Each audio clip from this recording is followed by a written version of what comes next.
Hello friends, स्वागत है आपका आपके अपने स्टडी चैनल फ्यूचर फाइनेंस पर। आइए हम शुरू करते हैं आज के प्रश्न। पहला प्रश्न है, गुरु नानक किस सूफी संत से प्रभावित थे? इसका आंसर होगा बाबा फरीद से। अगला प्रश्न है, गुरु नानक की मृत्यु कब हुई थी? इसका आंसर हो जाएगा 1538 में। अगला सवाल है, सिख धर्म की स्थापना किसने की थी? इसका आंसर होगा गुरु नानक ने।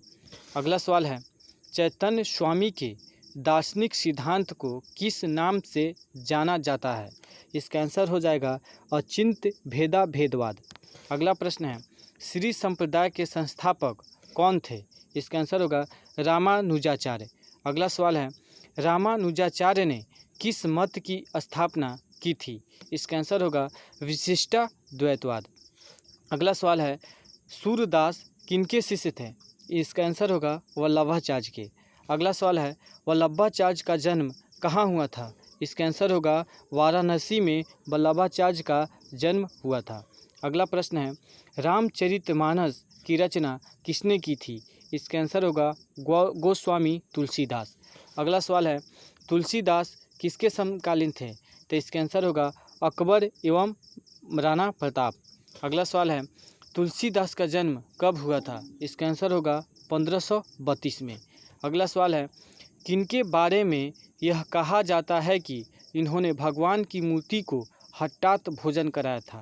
तो इसका आंसर होगा धन्ना के बारे में। अगला सवाल है, धन्ना किनके शिष्य थे? इसका आंसर होगा रामानंद के। अगला सवाल है, मीराबाई का जन्म कहाँ हुआ था? इसका आंसर होगा मेरठा जिला के चौकड़ी ग्राम में। अगला सवाल है, मीराबाई के भक्ति गीत किस भाषा में लिखी गई है? इसका आंसर होगा ब्रज भाषा। अगला सवाल है, मीराबाई का जन्म कब हुआ था? इसका आंसर होगा 1498। अगला सवाल है, रायदासी संप्रदाय की स्थापना किसने की थी? इसका आंसर होगा रैदास। अगला सवाल है, निपख नामक आंदोलन की शुरुआत किसने की थी? इसका आंसर होगा दादू दयाल। अगला सवाल है, भक्ति आंदोलन का प्रचार प्रसार असम में किसने किया था? इसका आंसर होगा शंकरदेव ने। अगला सवाल है, शंकरदेव किनके समकालीन थे? इसका आंसर होगा चैतन्य स्वामी। अगला सवाल है, दादू दयाल किनके अनुयायी थे? इसका आंसर होगा कबीर के। अगला सवाल है, मयूराक्षी परियोजना किस नदी पर है? इसका आंसर होगा मयूराक्षी नदी। अगला सवाल है, मयूराक्षी नदी से कौन कौन राज्य लाभान्वित है? इसका आंसर होगा पश्चिम बंगाल। अगला सवाल है, नागार्जुन सागर परियोजना किस नदी पर है? इसका आंसर होगा कृष्णा नदी पर। अगला सवाल है, नागार्जुन सागर परियोजना से कौन कौन राज्य लाभान्वित है? इसका आंसर होगा आंध्र प्रदेश तथा तेलंगाना। अगला सवाल है, फरक्का परियोजना से कौन कौन राज्य लाभान्वित है? इसका आंसर होगा पश्चिम बंगाल। अगला सवाल है, काकरापारा परियोजना किस नदी पर है? इसका आंसर होगा ताप्ती नदी। अगला सवाल है, नागपुर शक्ति गृह परियोजना किस नदी पर है? इसका आंसर होगा कोराडी नदी। अगला सवाल है, इंदिरा गांधी नहर परियोजना किस नदी पर है? इसका आंसर होगा सतलज नदी। अगला सवाल है, इंदिरा गांधी नहर परियोजना से लाभान्वित राज्य कौन कौन है? इसका आंसर होगा राजस्थान, पंजाब एवं हरियाणा।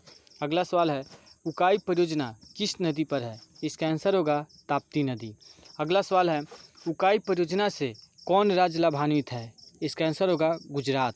अगला सवाल है, पोचमपाद परियोजना किस नदी पर है? इसका आंसर होगा गोदावरी नदी। अगला सवाल है, पोचमपाद परियोजना से कौन राज्य लाभान्वित है? इसका आंसर होगा कर्नाटक। अगला सवाल है, मालप्रभा परियोजना किस नदी पर है? इसका आंसर होगा मालप्रभा नदी। अगला सवाल है, मालप्रभा परियोजना से कौन राज्य लाभान्वित है? इसका आंसर होगा कर्नाटक। अगला सवाल है, महानदी डेल्टा परियोजना किस राज्य में है? इसका आंसर होगा उड़ीसा। अगला सवाल है, रिहंद परियोजना किस नदी पर है? इसका आंसर होगा रिहंद नदी। अगला सवाल है, ब्रिटिश संसद में भारतीय स्वतंत्रता अधिनियम कब प्रस्तावित किया गया था?